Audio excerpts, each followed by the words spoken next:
All right, guys. Well, hey, thanks again. We're back at the restaurant here with myself and Gary Hashman and George Euler of, well, I'm just going to say this because I know you don't like it, but people like to call George a legend. Yeah, exactly. So let's start off with that. Why do you not like that term?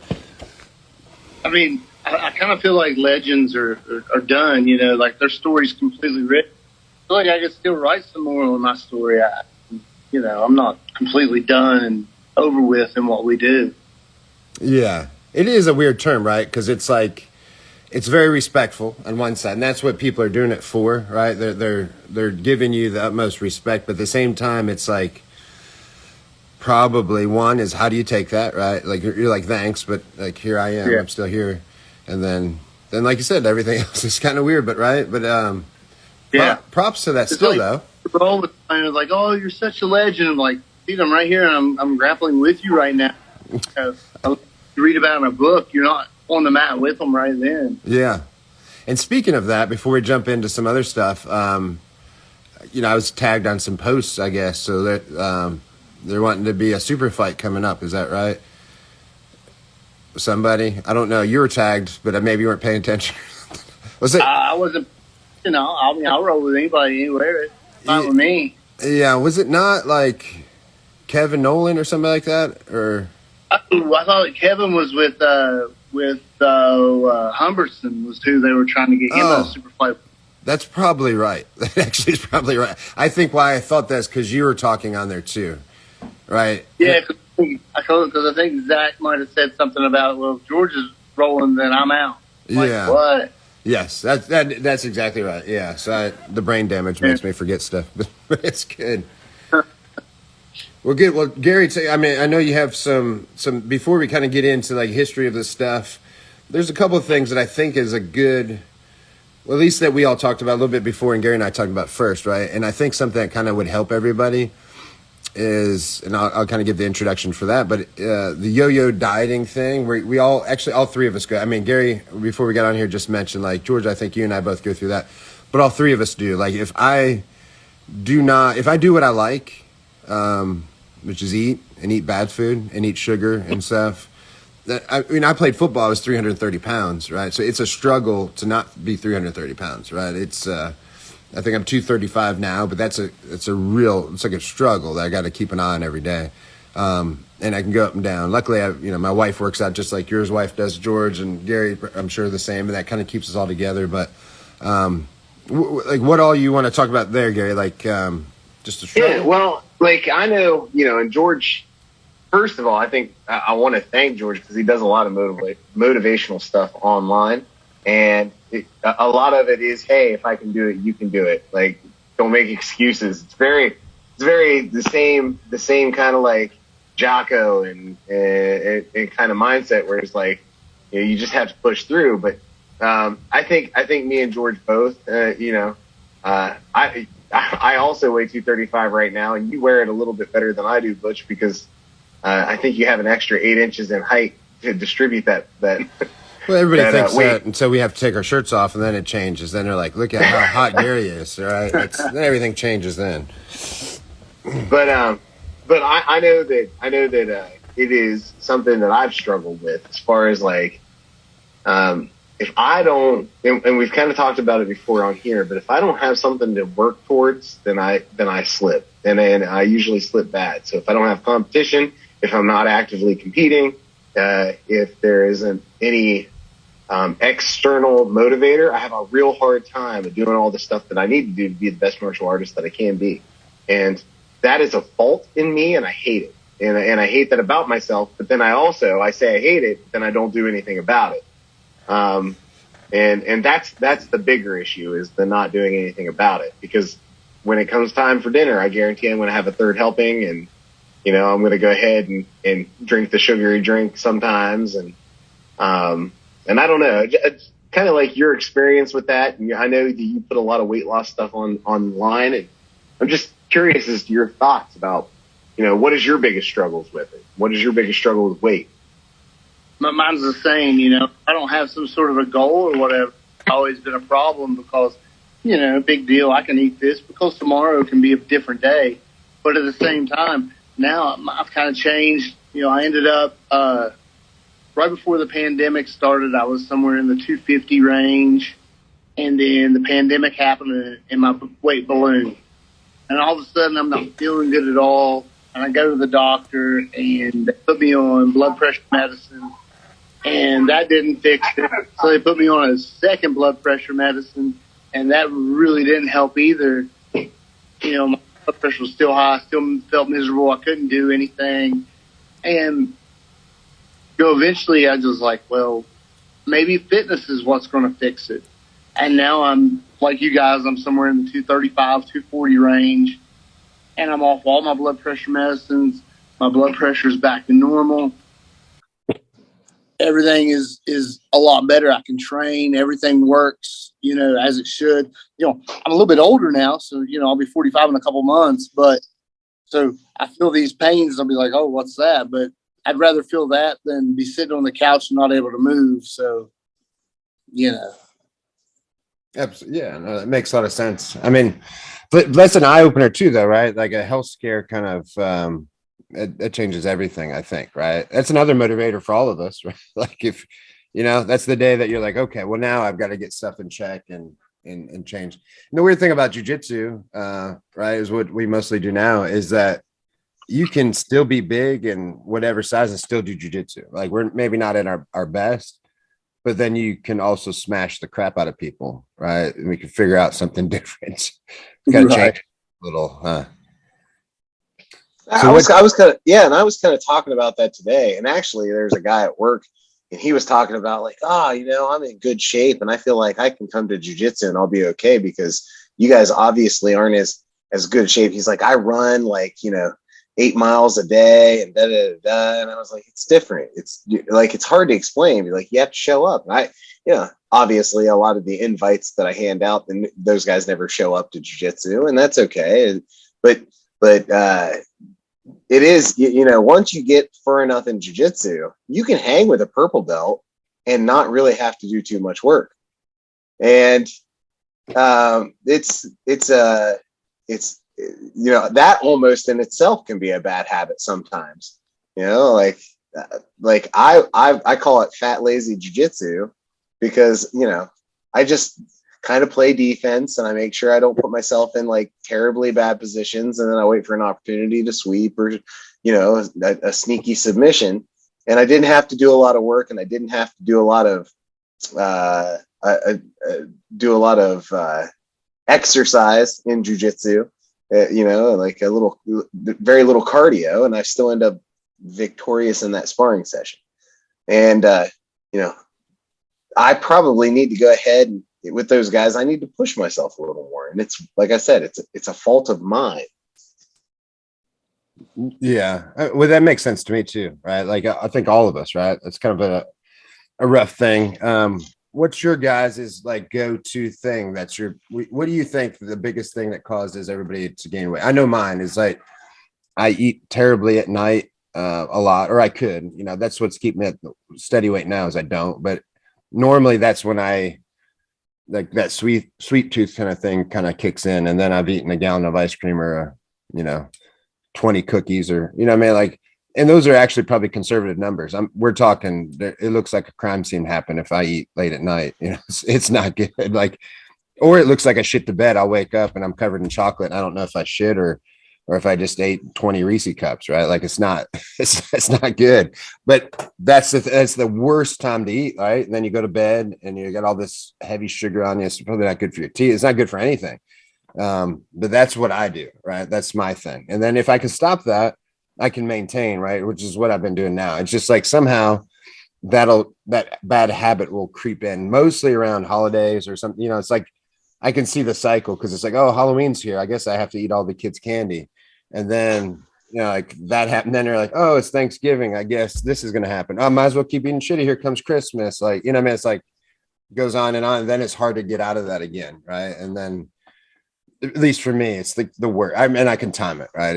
And those are the worst times to diet too. Like if you do try to diet, then everybody's pushing food on you during those times. Right. Like, if you go to a family get together, like here's cake over here.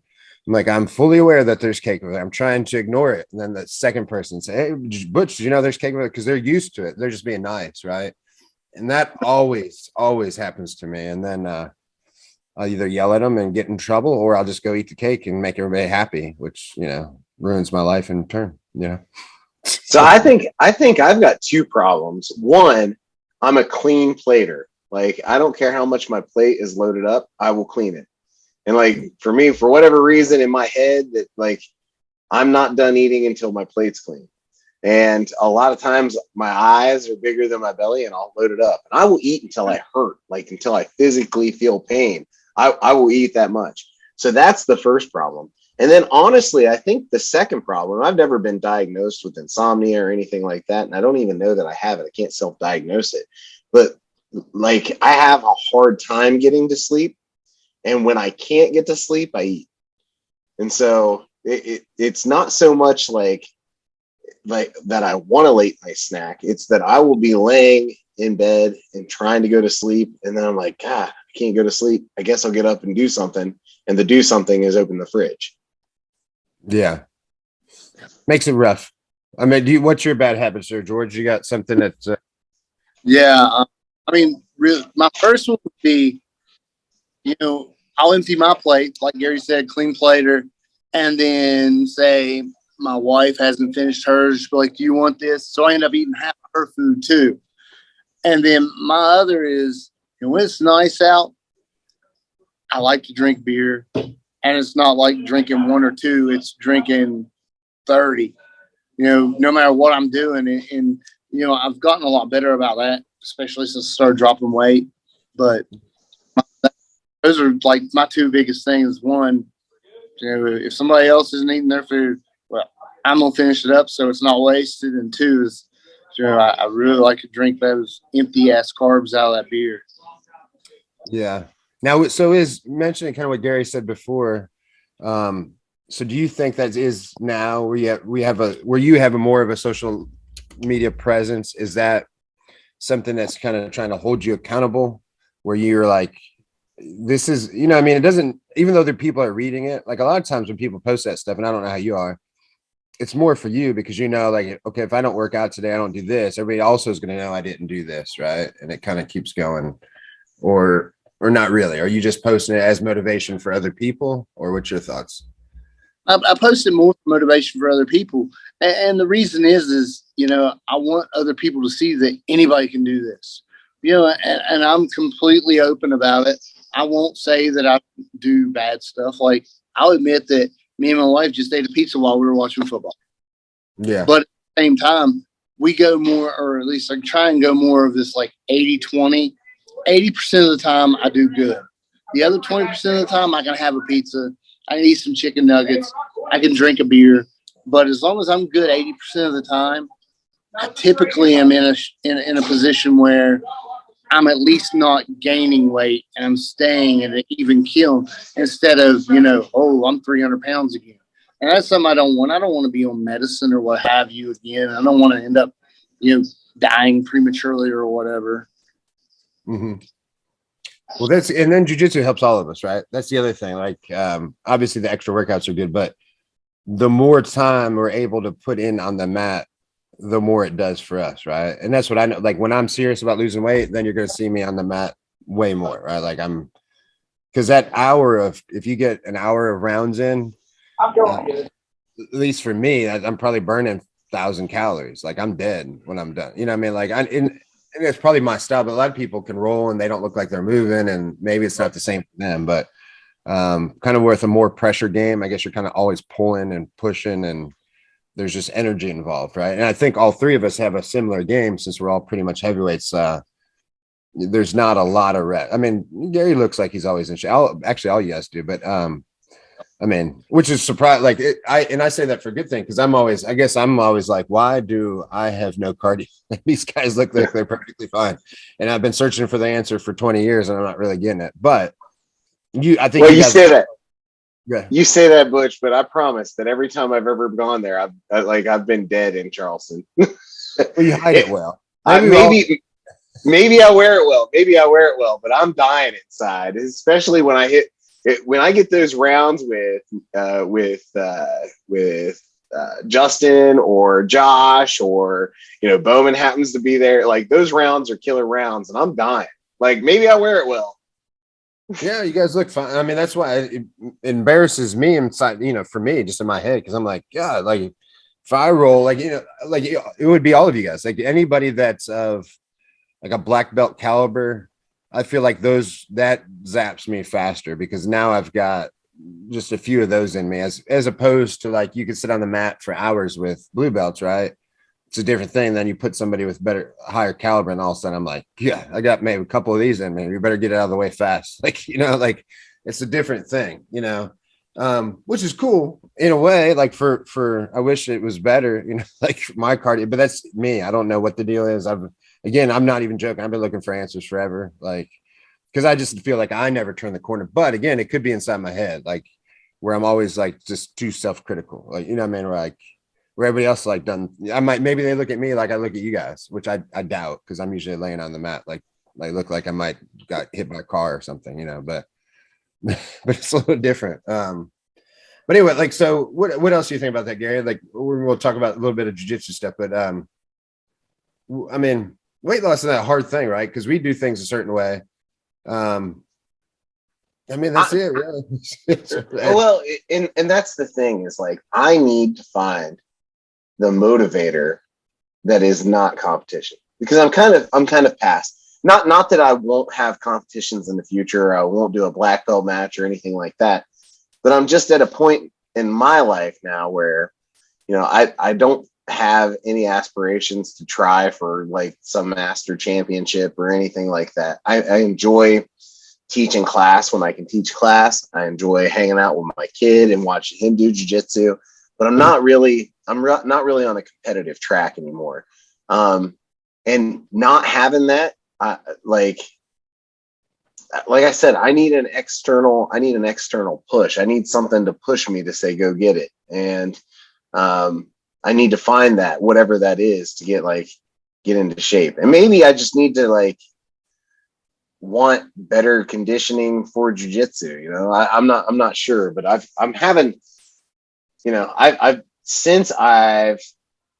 I would say a little bit before I moved down here, I kind of like packed on some weight. I was probably up to like 240-ish, 245. I've come down a little bit, but I just don't have any. If I'm not competing, I don't have any motivation to go. I don't have anything saying go get it.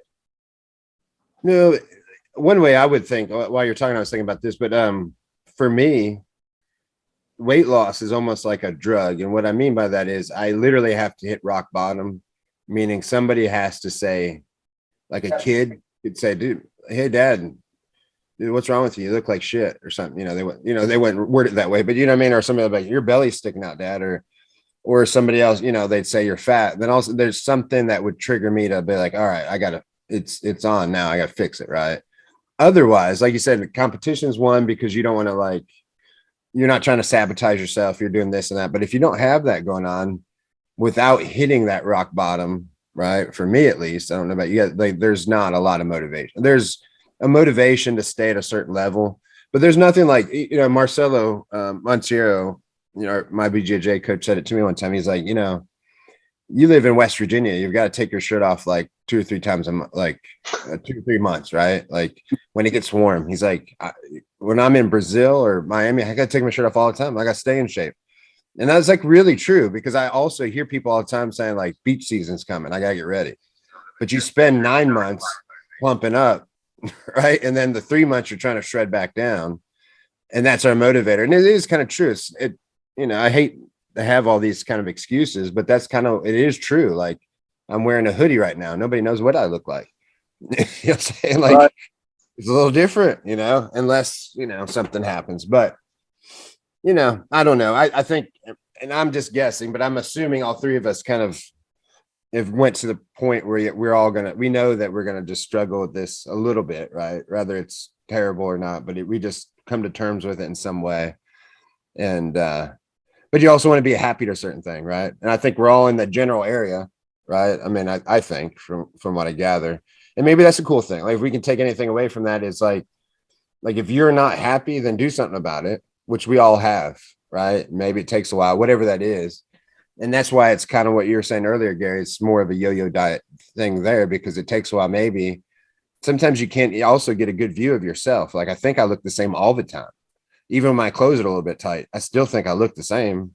And then all of a sudden, maybe it's a picture or something somebody posts. I'm like, God damn, I'm a fat ass. Like, you know what I'm saying? And that's what woke me up too, which is one of the things why people always say you have to take these before and after pictures, right? Because maybe you don't realize, right? And if you're looking at yourself every day, you don't even know that you're losing that much weight until you took the pictures, which George does a good job of posting all those pictures, especially with your shirt off. Like you've got all kinds of stuff. And it's,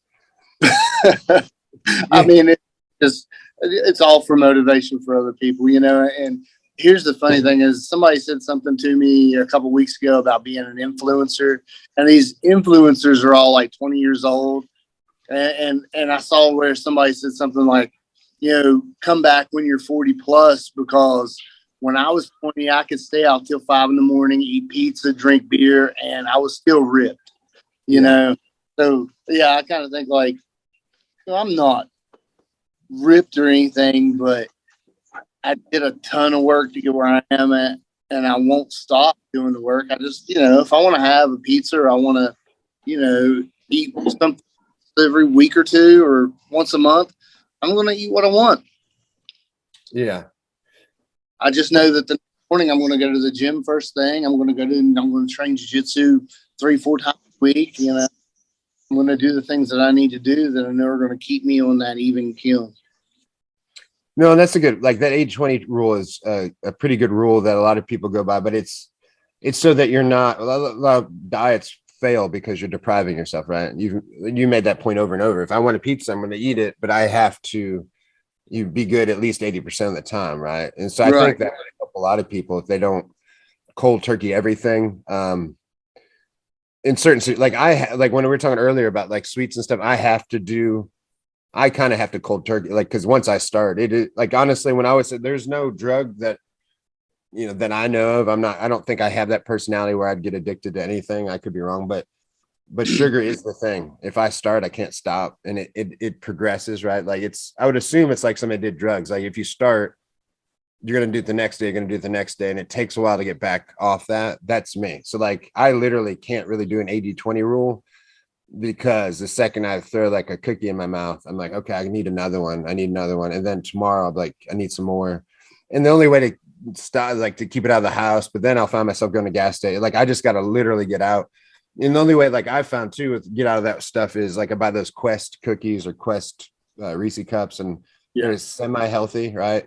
But it'll start curbing me down. So I'm like, well, let's replace the crappy food with those, which is still probably not the greatest, but way better than that. And then I can slowly like kind of wean myself off. It's like a little trick that I found that for my scenario that I work, you know, because it's same thing. Like you're at a party or something, and it's hard to say no all the time to all that stuff, right? Like it's hard. Like I do my best, but somebody's like, just have a cupcake. It won't hurt you. You know, just do one. And then it doesn't. Like at the party, I looked like it didn't hurt nothing. Then I left and I bought 20 cupcakes. Like it's not good. I am like an addict when it comes to food. It's sad. But it is what it is. You know, I can't help it. You know? Now, when I started jiu-jitsu, I weighed 270 pounds, which, you know, at 5'11" is, you know, that's a pretty big boy.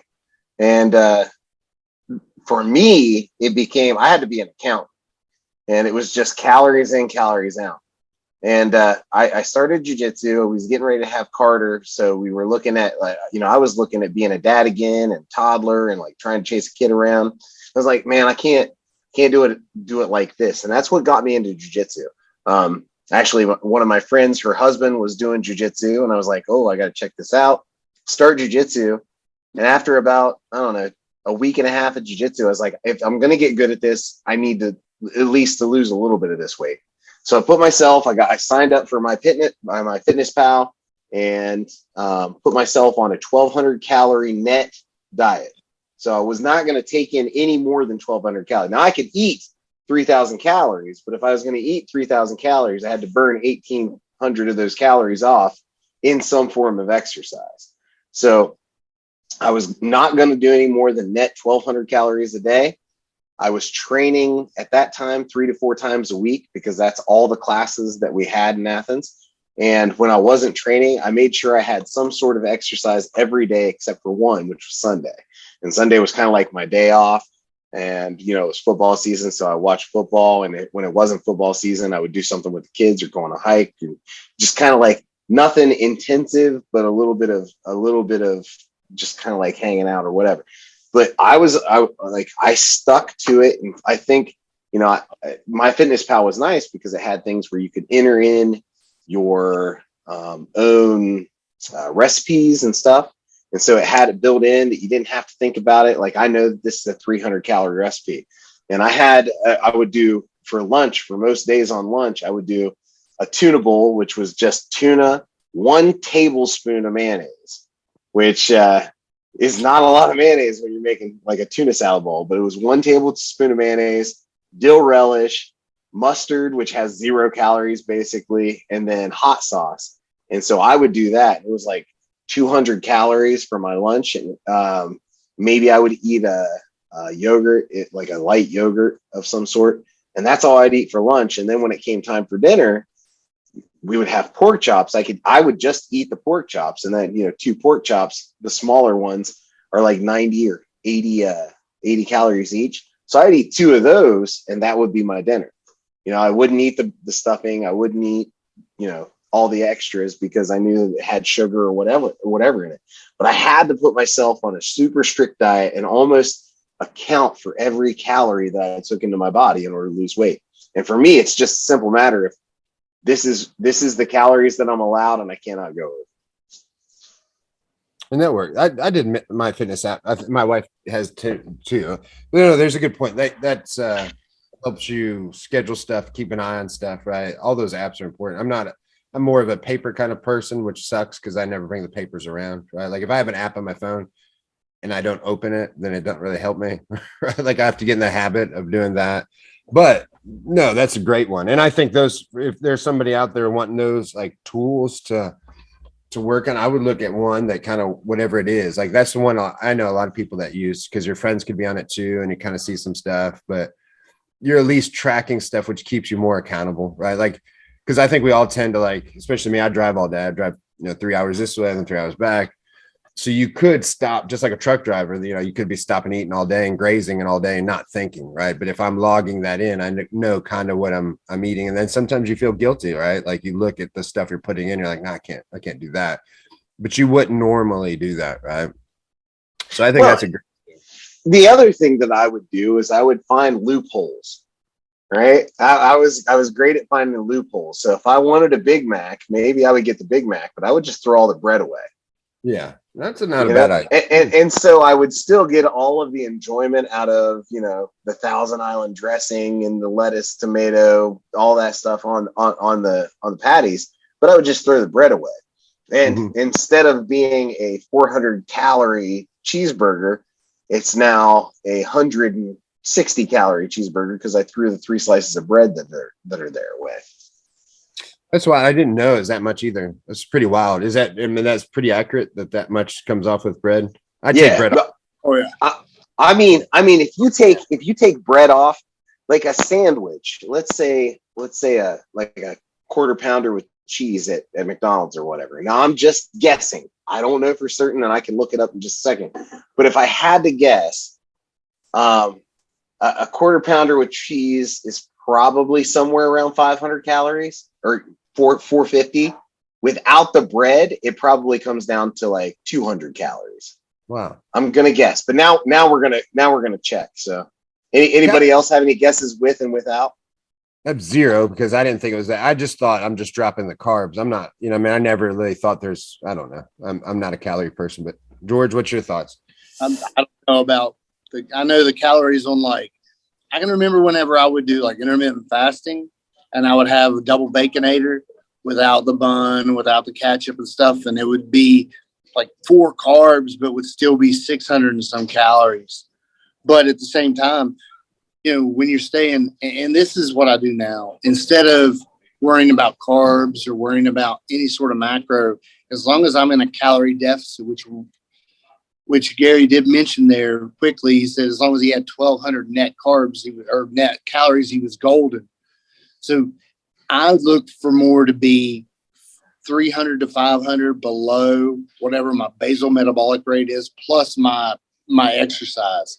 And typically, so my basal metabolic rate somewhere around 2,000. And then I burn at least 1,200, 1,300 a day. So as long as I'm eating less than 2,800 calories a day, I'm usually losing weight. And that sounds crazy because 2,800 calories, if you're eating good foods, is a ton of food. It's when you eat Big Macs and Baconators and pizza and stuff that you end up being like, oh, wow, I did eat like 6,000 calories today. Okay, I got the numbers. So my guesses were a little off. A quarter pounder with cheese with the bun is 420 calories. And then if you get rid of the bun, it brings it down to 350. Still good. Still good. But yeah, I mean, if you think about that, and then if you substitute every soda with water and you stop drinking soda, I mean, a can of pop is 120 calories or 150 calories, depending on what you get. And that's a solid point too that we shouldn't overlook is like when you, and at least for us, three guys that are telling you that we deal with this all the time is, and I said earlier, sometimes, I have to do cold turkey on some things, right? But even sometimes I work my way down, but it's about making small changes over time, right? Like, so if you took out, like you said, some soda or a soda a day, it adds up. And then maybe you can decrease it over, like maybe that's the way you got to do it. So you're not miserable, right? Like, and all those things help, right? Like, cause that's the same thing. Like maybe you love bread. So why don't you take off one slice of the bun, right? Or something, you can just kind of work through some stuff, right? Because I know when I eat, I mean, we're big guys. We probably do the same thing, right? I get a couple of cheeseburgers, right? Well, sometimes I'll just slap them all on one thing. And I took 2 buns. I mean, it's not that big a deal, but I think I'm adverse to carbs in general, right? So if I eat less of those, to me, it doesn't add up. Calories in and calories out is a really scientific fact, right?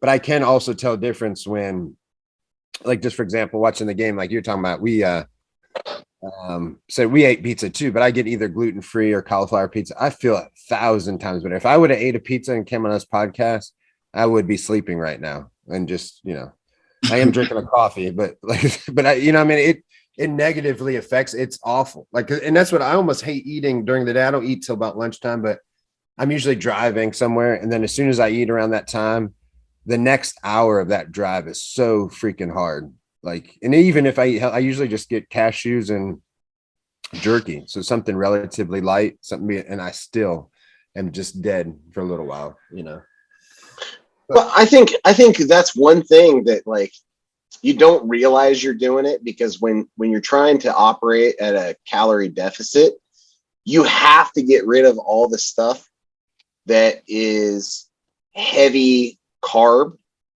in order to make that calorie deficit possible and still feel like you're full. And so even if it's 2 different angles, but you end up being, it all funnels to the same thing. My idea was like, hey, I need to eat less calories. Your idea is I need to eat less carbs, but they both have the same thing. Me eating less calories was, okay, I'm going to eat more, high protein, things that fill me up. Like, if I eat, instead of eating pork chops, stuffing, mashed potatoes, I'll eat 3 pork chops, but I still had a third of the calories because I didn't eat the stuffing and mashed potatoes. It's just better calories. Where you are, hey, I'm not going to eat the carbs. So instead of pasta, you just had, whatever the meat portion was, some fried, some chicken, like the skinless chicken, or that was broiled or whatever. And so it's 2 ways to get into the same spot. But I think it has to happen. If you're going to operate at a calorie deficit, you don't really have a choice to eat bread, unless you want to do 5,000 calorie workouts, and then you could eat all the bread you want. Yeah, I agree. Well, let's do that. Hey, unless you guys got something else on this, let's talk some jiu-jitsu now, because I'm just wanting to talk some jiu-jitsu with George. Is that all right? That's absolutely all right.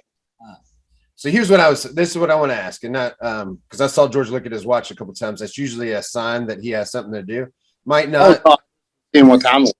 Okay, I know that's usually a sign that you got shit to do. But so anyway, my thought was this: why don't you tell us how you got into jiu-jitsu. Not just, you could tell the whole jiu-jitsu journey, but let me preface this by saying, I know you have a brother. I don't know him well, but did you guys start at the same time? Did that help you? I don't have a brother. I have nothing. Family members, right? And I think it'd be cool if you did and you trained together. Like, right? I don't know how close you were in that, but did that help, or did he come later? Or that's a couple questions to one. I'm sorry about that, but just a couple No, things. Around. fine. We started at the same time. The way we started was, I had one of those old school Dish Network deals where you slid in the illegal card, you could watch whatever. And Allegedly.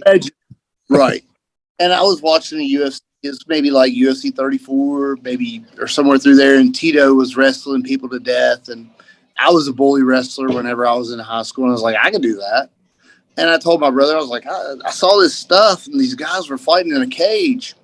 And I think I could do that too. And he was like, well, I looked a little bit around and I found a place in Charleston, Butch's, but that's so far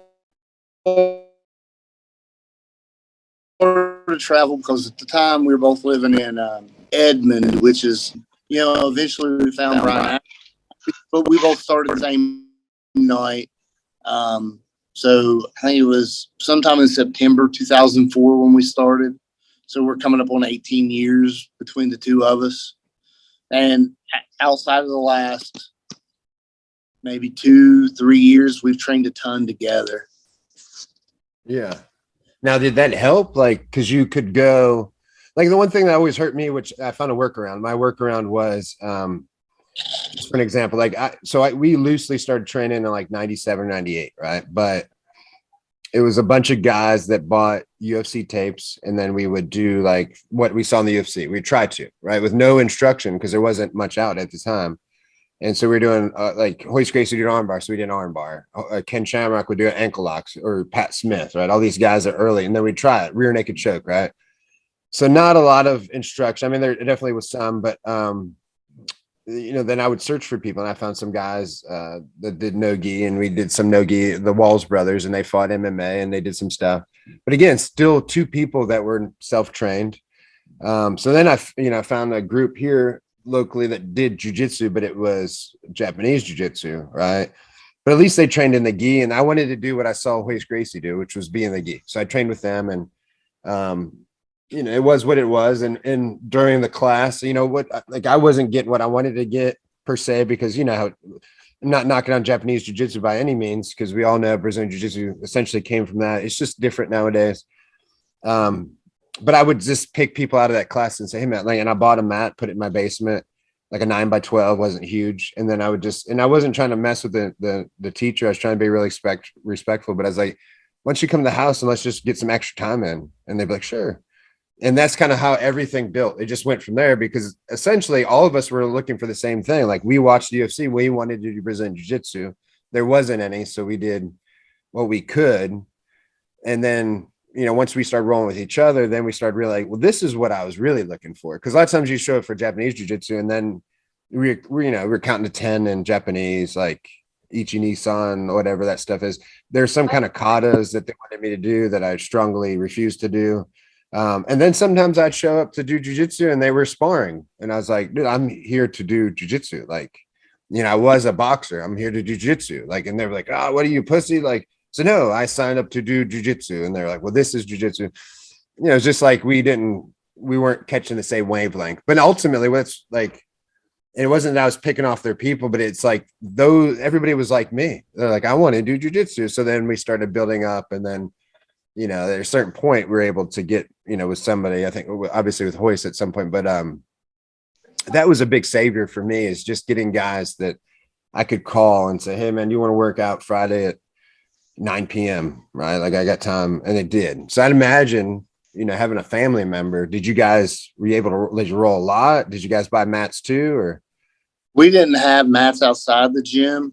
I mean, but, what caused me, and I thought about this earlier, and I was like, my journey when I was a white belt, my theme was work and injuries. It seemed like I was either working all the time or I was injured all the time.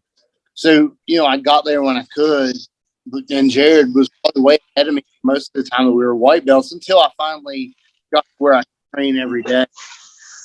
And, you know, I got my blue belt before he did. I got my purple belt. I mean, I've kind of, once I got to where I wasn't hurt so much, I got all my belts before he did, but we never got to train like outside the gym a ton.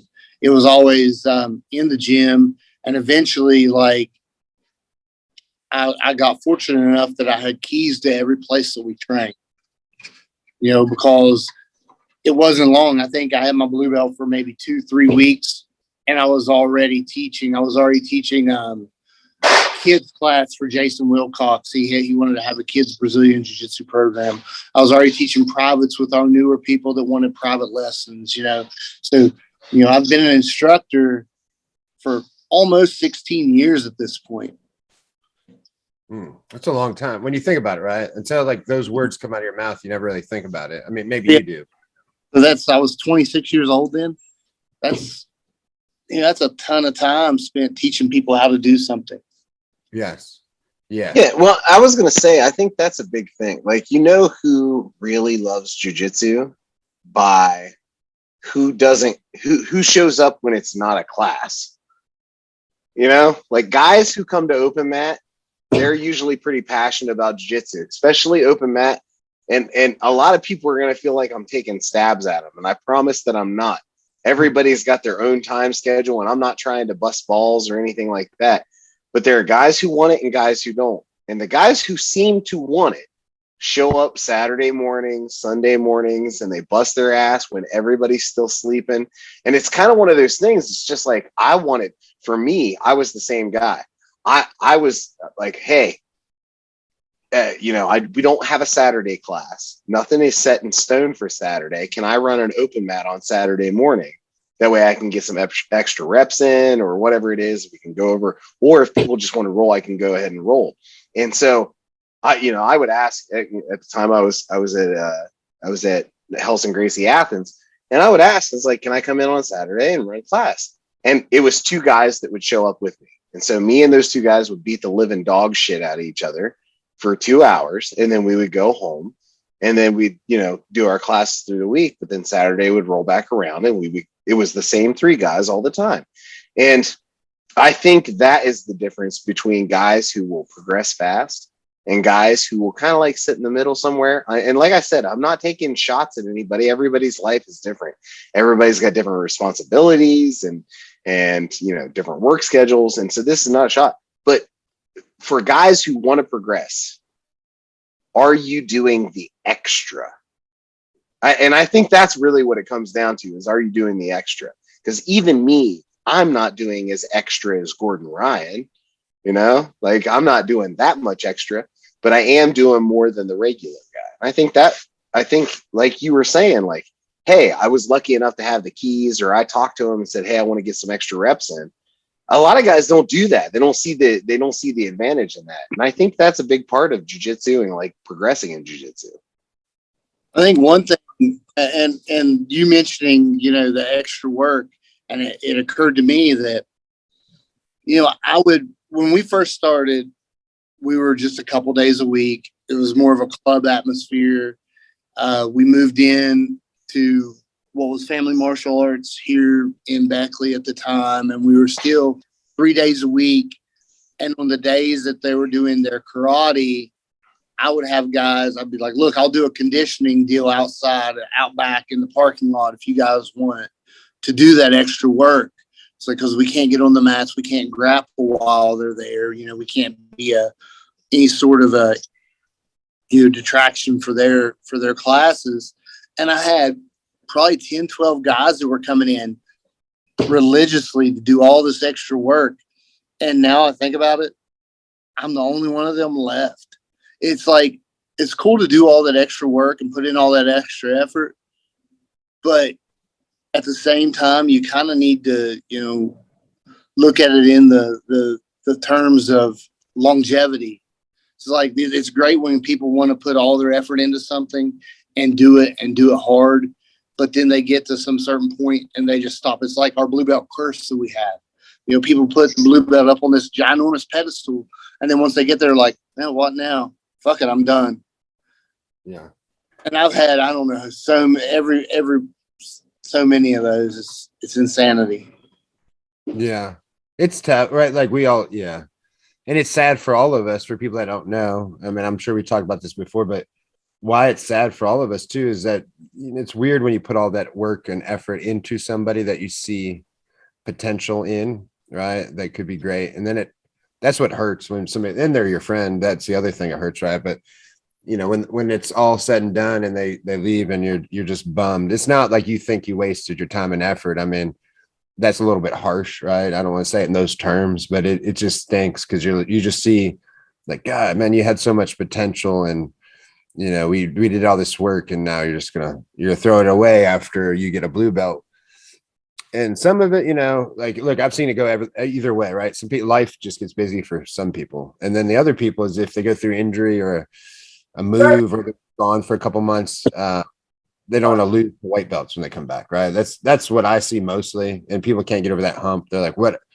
Like, you know, it is what it. I get it too. It's all hard for us. Like, yeah, I know, you know, I'm hurt all the time, so when I come back, it's like, oh crap, well, these guys been training every day, so this is gonna suck, and you just got to suck it up. I mean, it does suck. I'm not gonna pretend it doesn't suck, right? Because you know, those kill you.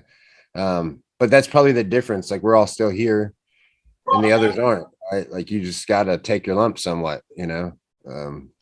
Like they say, we have to leave our ego at the door. I mean, when the pandemic happened, I was training every day, and then all of a sudden, nothing. You know, and I met with some guys, and I trained in a garage a couple times, and then they fell off again because, you know, you went months without training, and it sucks and it hurts and this, that, and the other. And, you know, eventually I contacted Butch, and thankfully he said, yeah, come on down and train. And then it was awful. I was getting my ass kicked every day. It was terrible. But I mean, you know, now, I mean, I get down there and I train there when I can. I train up here when I can. I try at least, my goal every week is just to train 3 times a week. That seems silly because when that was all I could train, I wanted more. I always wanted more. And now I just want to get to that point again where I can train 3 times a week and I'm good. Yeah. And I think actually that's a good goal, because I think if we almost like we're talking about the diet thing, if you come out of the gate and you're like, I'm going to do this 5 days a week, sometimes you can push yourself a little high, like too hard. Plus, that's what I think gets tired on people's minds. There's a good book, and I don't remember the name of it, but it essentially is telling a person to set goals that are really like short. Like you know, the guy's like, if you want to do 100 squats a day, just make a goal that you're going to do 1 a day. And the reason was because he's like, your mind will say, 1's easy, I can do 1. Yeah, that's fine. But if you take the time to do 1, usually you're going to do more because you've already done the 1. So you're like, all right, well, I'll just do 10. And then before you do it, you are doing the 100 you want to do because you've made it a routine habit. And this guy even went as far in the book, because he just hated working out, that he just said, like, he would set his workout clothes every day. That was the thing. He never went and worked out, never even went to the play. He just set them out every day. And then once he did that, then he was drive to the parking lot and he'd sit in the parking lot. But he didn't have the balls to go in. You know what I'm saying? Like, but he's like, I went to the parking lot. He's like, probably for a month. And then one day, finally, you know, I got the balls to walk in. I don't remember if the guy in the book was overweight or what it was, but he just, you know, was nervous. And then finally he went in, and then it was there. But he always set these little things, because if he said, I'm going to go to the gym 20 times, you know, like, obviously he couldn't even get in the door. So he would have just gave that up and moved on with his life. But since he set these small goals, it kind of worked with him. Right. And I don't do that per se. I do it on some little things, just like I said, incremental things, like earlier with the weight loss thing. But the same thing with jujitsu. That's kind of one, like, I want to do this. So like the easiest way for my mind is to say, well, I'm gonna do this for a while. And that's the same thing. I wasn't rolling for a ton of time. I was always injured and tired, and just I had every excuse in the book, right? I'd be at the gym and teach every day, but just wasn't doing a lot. And then finally got going again. Same thing. I was like, I just got to get out there and just get going. And part of my mind was like, well, your cardio is going to suck, like I said earlier. So then, but there's no way to make your cardio better unless you actually do it, right? Like, that's the other thing. Is like, because we always know, like, I don't know how many people in the gym I've told the same story to, but I was kind of guilty of it, because I'd say, like, I don't care how much you run. Marathon runners come in here and they die in the first 3 minutes, right? The only thing that's going to get you in shape for jiu-jitsu is jiu-jitsu. But then at the same time, I was kind of guilty of that, because I wasn't rolling, because I was like, I'm out of shape. I was like the exact same thing when somebody comes like to the gym and say, well, I'll be back when I'm in shape. And I'm like, yeah, whatever. I'll never see you again. Cause that's not a thing. Like you'll never be in shape if you're not here. Like, right. But you know, you end up in these traps, right? Which is very similar to the other thing. Maybe, you know, maybe that's one of the things my mind does. I end up in these little ups and valleys, peaks and valleys of things, just like the weight loss thing, eating thing could be the same with jujitsu. Like I'll end up in those things sometimes, and then I got to fight my way back out. But that's the other difference of, I think it's kind of natural for all three of us because we have, just like you said, I've, you know, been going pretty much every day since 2002. I've had a gym of some sort since 2002. So not every day, but I've been in a gym at least once a week since 2002, I would say. You guys are probably similar. So like, it's a lot easier for us to have to go through burnout. And that's usually my case, is that I'm just so overworked with going to my kids' games and seeing my wife and working all day. And, you know, I've got 3 jobs and then I go to jiu-jitsu. And sometimes I feel like I'm forced to be there because I'm teaching these days. So it's not that I hate to be there. It's just like, there's a point where you're not enjoying your life. Maybe, I don't mean it in such a weird way, but right, you're just burned out and you got to get re-energized kind of deal. Right. And that was kind of what Gary said. Maybe that's, you know, we're, you know, setting a goal of some kind of competition usually helps that, but those are the things, right? If that makes sense. Kind of crazy, right? Do you agree with that? Somebody? Oh, absolutely. I mean, I get that 100%. I just use, you know, at this point, I use jiu-jitsu as that escape now. And I use it more now because, you know, it gets me away from what I do on the day-to-day, where I'm only doing it 3 times a week, as opposed to when I ran a gym and it was Monday, Wednesday, Friday. I was there first thing in the morning. Monday, Wednesday, Thursday, Friday, Saturday, Sunday, I was there in the evening or in the afternoon, you know, and I was teaching all these classes all the time. Now it's 3 times a week. I see these people, they want to learn. Awesome. This is my escape from chasing people that have skipped bond or, you know, doing chores or whatever that I have to do at home. You know, jiu-jitsu is now my escape as opposed to my job. Which is nice. That changes everything. Well, since you mentioned that, just let me jump in on this real quick because I'll forget, because you know, that's how my mind works. How has been, and correct me if I'm wrong, like you do bail bonds. What do you term that? What is that job? A bail bondsman? Or is that what the job is? Or yeah, I'm a bail bondsman. Bail bonds. Okay. How has jiu-jitsu helped that job, or has it, or does it anything? I know a woman tried to shoot you or stab you. That's a good story. A woman stabbed me probably 3-4 months ago. I was cuffing a guy. This is up in the backwoods of Webster County, and a woman come running out of a trailer with a knife in her hand, and she almost got shot. As far as in the day-to-day of my job, you know, it doesn't do a whole lot, but when I have to chase somebody down and I have to physically put hands on them, you know, I guess they're used to wrestling with other crackheads or whatever, so very wiry. But they don't have the skills that someone with 18 years worth of grappling experience would have, you know, and I can usually subdue people pretty easily. And it's funny, my job, it's not guys our size that give me the problems. It's, you know, 5'2", 115-pound girls want to fight for some reason. It's crazy how many times I've had to wrestle somebody that is half of my size.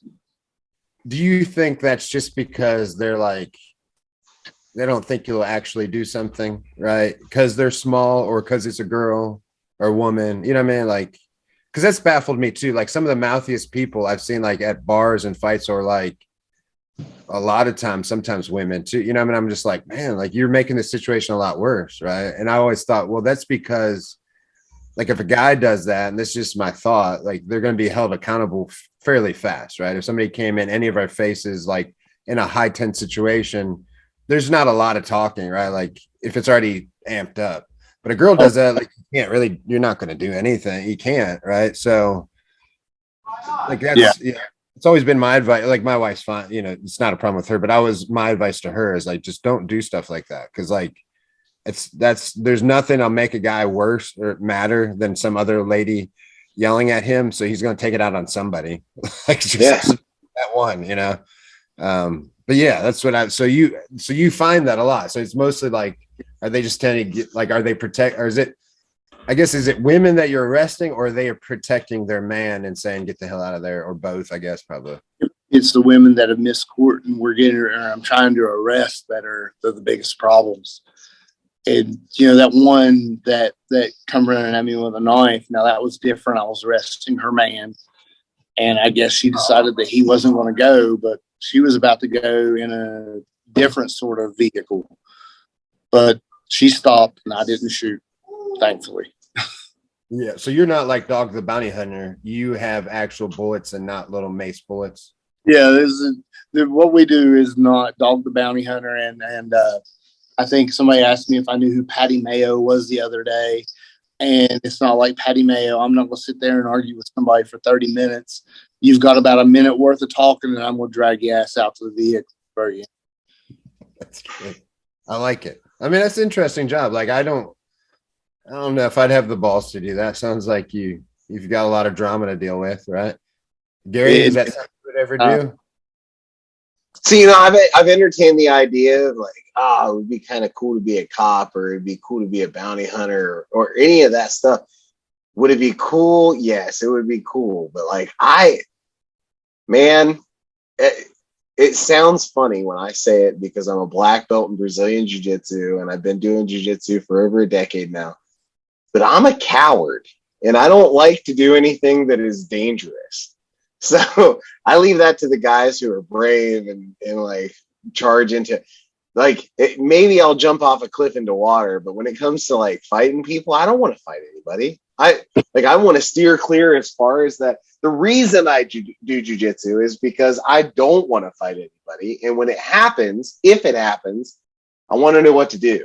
That it really is. And so like at heart, I'm kind of a coward. I'm no different, Gary. I will admit that I am a coward also. But when it comes down to it and I have to do these things, like my partner will be like, well, there's like 20 people in that house. What are we going to do? I'm like, well, we just saw our dude in the window. I guess we're walking in there and we're snatching him up. I mean, sometimes it's what you have to do. I mean, whether you want to or not, Right. But you say that, but I'm doing bug control, right? And there are some houses where people are like, nobody answers the door. And so as I'm like, doing my pest control stuff, as I'm walking around the door, I'm like, man, I hope they're really not home, and it isn't somebody who's just waking up and didn't hear me knock, and that they don't come out with a gun, And that's just me killing bugs. That's all I'm doing. I'm just like trying to knock spider webs down and spray around the foundation of the home to keep ants out. And I'm worried about somebody pulling a gun. I'm not charging in like, hey, motherfucker. Hey, you've got a court date that you missed. Knives or guns. I mean, do you wear a bulletproof vest? Are you afraid of getting shot? Not really. Or you just kind of. Absolutely. I mean, we wear gear. Sometimes it's not comfortable, and sometimes I'll forget to wear mine or what have you. But yeah, I mean, it's something that's definitely a concern all the time. A lot of the times, I mean, we're in some really rural areas. I spent a whole evening one day this week in Webster County again, where there was no cell phone service. Didn't find the guy I was looking for, but we never know what we're dealing with. It's the same as what a cop would deal with. They never know what they're walking into whenever they're dealing with people. I chased one all over the north side of Charleston. Well, we did not too long ago, and we never know what's going on when we finally catch these people, what they're going to have, what they're going to do. How many have weapons when you get a hold of them? Most, or if they do, typically they're in a pocket. Outside of women that have wanted to fist fight and scratch and grab and pull, I haven't had anybody with an actual weapon. I'll pull knives out of people's pockets constantly after I have them in handcuffs, but I haven't had to have anybody pull a gun on me or what have you. So is that lady trying to stab you? Is that the wildest story that you had to go through, or is there any? It's got to be a wild joke. Yeah, I mean, that's probably the wildest one like that. Now, I mean, there's others, of course, that were way different. Like I can remember going into a place and we're looking for this lady and her car's outside and the people inside are swearing she's not there. Oh no, she went to Logan. She's not here. She's not here. And I'll walk into a bedroom and I see smoke coming out of the closet. And I open a closet and she's inside the closet smoking a cigarette. So had she not been smoking, would she not got a call? Like what kind of person hides while they're smoking? I mean, I might have opened the closet door and found her anyway, but I'm like, hey, this bitch is in here smoking a cigarette. Yeah, I mean, yeah, I guess that's why they're criminals, right? Like police told me one time criminals aren't smart. I mean, I know that's not always the case, right? But there's time like, yeah, I mean, a lot of times they're not very smart. No. Well, I mean, that's interesting. So like on another note, I mean, obviously you've done MMA and people know you from that too.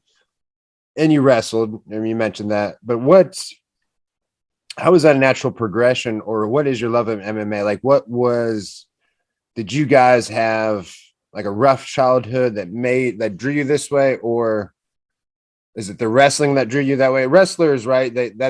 Wrestling is like a controlled fight, right? So that's a natural progression. But there's usually, Gary and I make this joke. I make this joke every day at my gym, and I include myself in it. But I'm just like, if you like to get punched in the face, there's something wrong with you, right? And I say that jokingly, but it is pretty true as well, because almost all my friends got issues, right? So, right. Can you think of something like that that drew you that way, or not really? I mean, like, we had a great childhood. I mean, our parents are awesome. We wrestled. I was watching those early UFCs and when I could do that. And then, I can remember the first day when we went into Anderson's gym and I was like, I want to fight once. I just want to try and fight. He was like, well, you got to be a blue belt before you fight. Well, I mean, 2 years to get a blue belt, by then you're hooked or you're done with it. Like we talked about the blue belt curse. And by then I was hooked, and then I found a fight, and they got canceled, and found a fight, and I went all the way to Dayton, and Mike Pat had some fights going on, and my opponent no-showed, and then and this is funny because just the other day somebody posted something where they were in that armory in Ashland, Kentucky, and I was like, didn't we all fight there at least once, And I went to Ashland and I fought a guy. It was a dude with two first names is his name, and he had blonde cornrows. His name was Billy Robb. Yeah. Okay. And I beat him in 58 seconds with a rear naked choke. But when it come to getting into fighting, it was more just I've always been an athlete. I've always enjoyed competition, and it just seemed like it was something that I could do. And obviously the wrestling's a big thing. I mean, not to overshadow or talk about it too much, but if you can take somebody down and control them, makes the whole fighting thing a little bit easier, right? Like, but for that matter, I don't want to, you haven't done just MMA. I know you've boxed. Have you kickboxed too? Have you done everything? I've done everything. I've boxed professionally. My last kickboxing match was right before I turned pro in MMA. I never did a pro kickboxing match. And I promised my wife I'd never do anything striking again. So outside of the times I spar with somebody in the gym, I don't, do any striking at all. And then wrestling and jiu-jitsu. And pro wrestling. And I did do pro wrestling, yeah. Yeah, how was that? I mean, it was all right. I mean, it's different. Everything's choreographed, and I don't want to sell them out. I enjoy my time doing it, and we all grew up, especially in our generation. We all grew up watching wrestling, so getting in there and actually doing it was really fun. It's just when it was time to decide what I was going to do going forward and not do everything else, then it was just, I'm going to do jiu-jitsu and that's it. Well, you also did football too, right? And I played semi-pro football. I played semi-pro football right up until the end of 2019, and I got hurt. I was lead blocking. I was a fullback for the West Virginia Storm They ended up winning a national championship after I got hurt, but I was lead blocking, and I had a linebacker hit me crown of helmet to crown of helmet, and I laid on a football field and couldn't move for like 15 minutes. And that was the end of that. You know, I thought life as I knew it was over while I was laying there and couldn't move. Thankfully, you know, everything came. Yeah, they call it, I guess that's a stinger, right? That happened to me twice in high school football in Cleveland. Same thing. Maybe so that's how we were taught to tackle, was your head down, put your helmet on. That's what they'd always put your helmet on, right? Put your hat on them. Right. And not necessarily like bowling your neck up, which you can still do, right? But if your head's up, it's a little different. I mean, I was shooting like a torpedo.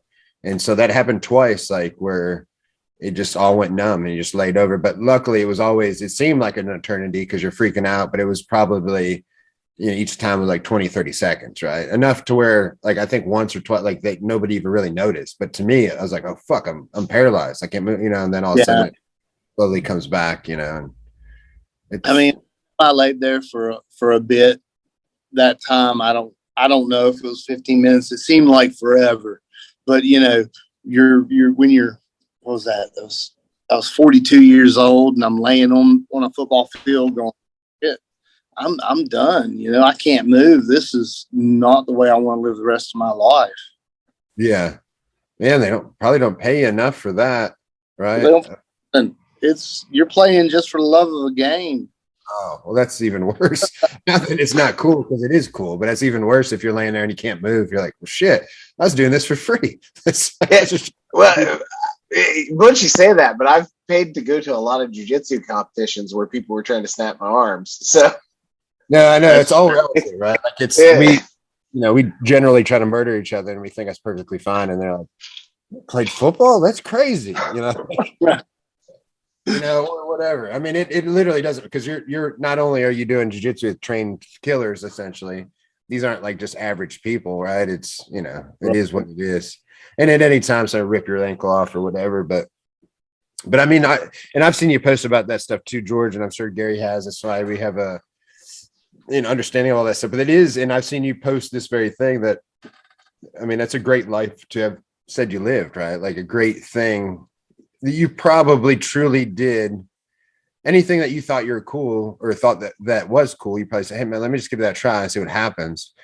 And not everybody does that, right? Like that's, you know, one of the big things that people preach now is get out and suck at something, right? Those memes are out everywhere. Go do something you're not good. Yeah. Humble yourself. And it teaches you to be a better person in general, right? Because if we only did what we're good at, which a lot of people do, and a lot of people are successful, but normally, even if it's doctors or whoever that I hang out with, a lot of them sometimes are douchebags because they only do that one thing that they're really, really good at. And they start to look down on everybody else because they believe their own hype. Because I had that talk with somebody like one time, we ran this race and the guy was kind of making fun of me because I can't run, right? I run races for a different reason. I run them just like you said, like it helps me get in shape. So I'm not trying to win a race. I'm like, if I sign up for this 5K, I'm going to have to go run. So that way I don't want to walk and I don't want to be last. I'm going to have to go. Right. And then anyway, so I run and then people are making fun of me because I suck at running. And then I was like, yeah, but like you run, I'll kill you. I will actually fucking kill you. Like, you know, like I was like, who wins this argument? You know, and like they're like, well, take it easy, man. I'm like, I'm not the one making fun of somebody for them not running. Like, right. And like we start like arguing, of course, but like I was like, I win this argument. And then they calm down afterwards. But that's my point. That's somebody that does the one thing they're good at and they make fun of everybody else that's not as good as them. Where I don't think we do that. I don't like, at least I hope I don't roll with somebody that I'm better with and be like, yeah, you suck, man. I'm sorry you suck. Right. Like, I hope, you know, like, it's like, no, man, you'll get better. I try to build them up. Right. Cause there's so many other things that, yeah. Or all of us can beat each other. Right. Or, you know, it's the other thing, like, and let's say you two particularly, cause that sounds bad. You guys can kick my ass, but let's say like, so I can't, it also humbles me to sort of, you can't walk around and say I'm the shit because there's a guy over there can beat you. There's a guy over here and beat me up, or I'll go, you do whatever like you did. I play football. I'm not the best football player, you know, like whatever. And I think there's value for all of that for us, right? Like, and we're constantly, George has done it to the extreme, but we're all looking for that, right? You know, which is awesome. I just always was looking for competition. I've told people a million times, they're like, "You pro box?" I'm like, "Yeah, I did pro boxing. I never won a pro boxing match. It wasn't because I couldn't have. It was because I took them when, one, I was out of shape. Two, I wasn't even training striking. Or three, like I took one because I knew a new gi was coming out that shoulder roll had that I really wanted. So and that fight was going to cover the cost of that gi. As silly as that seems, it's Yeah, like it's a I good. this, so I'm going to go and do a boxing match so I can buy it. Yeah, which is Well, and awesome. and there's nothing wrong with using it for a little bit of a hustle, right? I mean, hey, it is what it is. Going back to kind of what Butch was saying about you know, uh, venturing into stuff that you're not good at, and like not being. It's good to not be the big fish in the little pond sometimes, right? It's good to throw yourself into the situation that you're not the expert, and if there's one thing that I've kind of prided myself on is that like I do venture into stuff that I'm not good at, and I try and enjoy the stuff that I'm not good at, and part of it might be ADHD or whatever undiagnosed attention deficit problems, but like I like doing stuff that I'm not good at, and finding out where I suck at things, and then a lot of times it ends up me learning enough about it that I have a general understanding and I dip. Like, okay, I understand this now. I don't need to know how to sew anymore. I understand the general ideas of sewing, or I don't need to know how to I don't need to do any more with beer, brewing beer, because I've done it and I've bottled 3 batches or six batches. I have a general understanding. I'm good now. I can go on with life. Jiu-jitsu happened to be one of those things that stuck with me. Why did George Euler stick with jiu-jitsu? That's the big question, right? Like, why do we keep doing jiu-jitsu when we could have done anything else? Because you never get the best. You're never the best. I mean, yeah, but if well, I understand that, but what I'm saying is like, would you ever, if you started brewing beer and brewing your own beer today, you fell in love with the process of brewing beer, are you going to be the best beer brewer in the world? Probably not, and I'd probably do it for the rest of my days. But that's not. I mean, yeah, and then obviously, but why is jiu-jitsu? Because for me, jiu-jitsu is the thing that I want to get better at and I want to stick with. Why jiu-jitsu for George Euler? That's the curiosity for me a lot of times. I think it comes down to the fact that it gives me an opportunity to be competitive. It builds off of what wrestling instilled in me when I was a teenager, where it's one-on-one, but you still have to have a team, because you can't get better without a team behind you. And you have the camaraderie in it. I mean, we can try and murder each other for 5 minutes, 10 minutes, whatever, and then we slap, we bump, and we're good again. In most cases. Most cases. I mean, I'm just saying that because there's people out there that we all just, have what. Yeah, that is true, right? There's people out there we don't like, but I try to avoid those people, not deal with that general stuff. But what? So, I mean, that answers the question, Gary, right? Why you stuck with jiu-jitsu?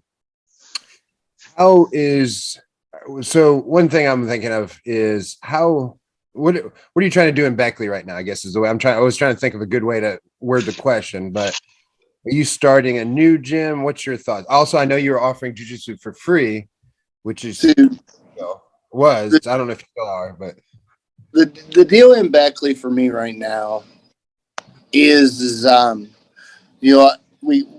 had somebody that put me in touch with a pro boxer named Dave Markert.